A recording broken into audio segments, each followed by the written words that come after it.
Indigenous Reflections, Smith's Map, and the Recovery of Tribal Paths. English soldier and adventurer John Smith explored the lands and settlements of indigenous peoples, creating a 1612 map of the Chesapeake Bay region. It's what Senekamaka looks like to the English people, but it's still an important piece of documentation, even for us. As Native people, there's detail on that we might not have known about otherwise. Wayne Atkins, First Assistant Chief, Chickahominy Tribe. The map reflects the European viewpoint, even in its orientation. Smith's map is oriented with west at the top, as if approaching the land from the sea. John Smith was trying to see what was in the landscape, and traveled rivers, creeks, streams. And when he did that, he found a lot of people, a lot of towns. Chief Lynette Alston, Nottoway Tribe. Smith sought to claim land and resources for his king, and to prepare for the military and political conquest of the land and its people.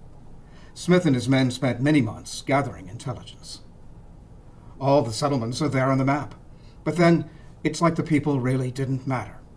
So he saw them, but he didn't see them. So it's that sense of invisibility, which sadly carries through even into today. Tanya Stewart, Chickahominy Tribe. Smith's work became a roadmap for colonization, and thus led to the destruction of many of the villages that he visited, in fact, of entire tribes.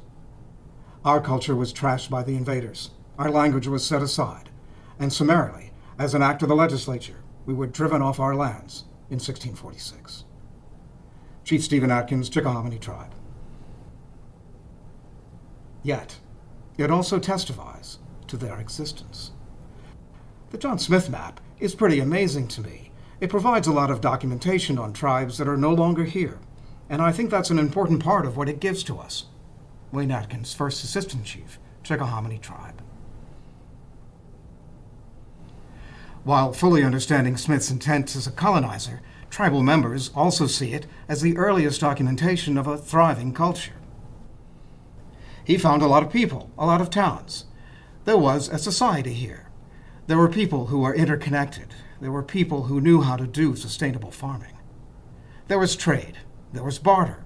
If you look at the John Smith map, that's what I see. Chief Lynette Alston, Nottoway Tribe. These trade networks also facilitated another aspect of the map. Indigenous people told Smith of places he would never visit, yet appear on the map. This was indigenous knowledge. Today, tribes have recovered land that, through the map, other historical documents, and archaeology can now be identified and reclaimed. Some time ago, we looked at this site on the Chickahominy River that's called Mamadahunt, and it was an aha moment for me. As I talked to Wayne Atkins, he said that the settlement was sited on the John Smith map.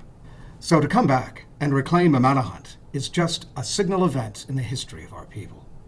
So even for that fact alone, the 1612 John Smith map is very near and dear to me. Chief Stephen Atkins, Chickahominy Tribe. Phone's Cliffs. It's a 4-mile formation on the Rappahannock River, where the cliffs are 100 feet tall. We attacked Smith, and he documented that attack. And that's how we know exactly where that was located. We have just gotten back 465 acres. That's the town at Pissacoack. And so we are in the process of getting Chesapeake and Wecampome back as well. Chief Ann Richardson, Rappahannock Tribe. As they recover ancestral land and document their history, Virginia's 11 state and federally recognized tribes continue to use Smith's map for better purposes than its origin story.